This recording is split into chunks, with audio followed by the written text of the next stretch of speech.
അപ്പോൾ എല്ലാവർക്കും മഹാശിവരാത്രി ആശംസകൾ.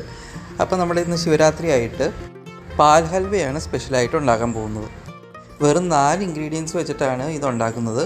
250 ml പാൽ, 80 ml condensed milk, 4 spoon sugar, 1 tablespoon cornflour. ഇവിടെ കണ്ടൻസ് മിൽക്ക് നെസ്ലയുടെ മിൽക്ക് മെയ്ഡ് അല്ല യൂസ് ചെയ്തേക്കുന്നത്, അതിന് പകരം അമൂലിൻ്റെയാണ് നമ്മൾ എടുത്തേക്കുന്നത്. അപ്പോൾ പാലും കണ്ടൻസ് മിൽക്കും ഷുഗർ ആഡ് ചെയ്യുക, എന്നിട്ട് നന്നായിട്ട് ഒന്ന് ഇളക്കുക ഷുഗർ അലിയുന്നത് വരെ. എന്നിട്ട് കോൺഫ്ലവർ ആഡ് ചെയ്യുക. അത് കട്ട പിടിച്ചിട്ടുണ്ടെങ്കിൽ ആ കട്ട മൊത്തം ഉടയുന്നത് വരെ നന്നായിട്ട് ഇളക്കുക. പിന്നെ വേറൊരു കാര്യം പറയാനുള്ളത്, ഇവിടെ പാക്കറ്റ് പാലല്ല യൂസ് ചെയ്തേക്കുന്നത്, നമ്മളുടെ തന്നെ പശുവിൻ പാലാണ് യൂസ് ചെയ്തേക്കുന്നത്.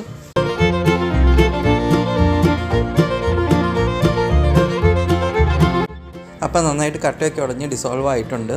ഇപ്പോൾ ഇനി നമുക്ക് ബോയിൽ ചെയ്ത് തുടങ്ങാം. അപ്പോൾ ബോയിൽ ചെയ്ത് ഇളക്കിക്കൊണ്ടിരുന്നപ്പോഴാണ് മനസ്സിലായത് നമുക്കൊരു ചെറിയൊരു അബദ്ധം പറ്റിയിട്ടുണ്ട്.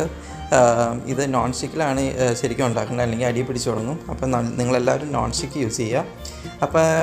അപ്പോൾ ഈ കാണുന്ന സ്ട്രക്ചറിലേക്ക് എത്തുന്നവരെ പാലെല്ലാം വറ്റിക്കുക. അത് കഴിഞ്ഞിട്ട് നമുക്കത് പ്ലേറ്റിലേക്ക് മാറ്റാം. അപ്പോൾ നമ്മുടെ ഹൽവ റെഡി ആയിട്ടുണ്ട്. നമ്മളിത് സ്പെസിഫിക് ആയിട്ടുള്ള ഷേപ്പിലേക്ക് സെറ്റൊന്നും ചെയ്യുന്നില്ല, ജസ്റ്റ് ഒന്ന് റൗണ്ട് ചെയ്തെടുക്കുകയാണ് ചെയ്തേക്കുന്നത്.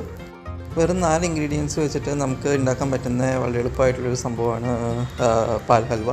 അപ്പോൾ എല്ലാവരും ഒന്ന് ട്രൈ ചെയ്യുക. ഇത് പാൽ ഹൽവയുടെ ഒരു കോമ്പിനേഷനാണ്. ഇനി വേറെ പല കോമ്പിനേഷൻസും നമ്മൾ ഗോയിങ് ഫോർവേഡ് ട്രൈ ചെയ്യുന്നതായിരിക്കും.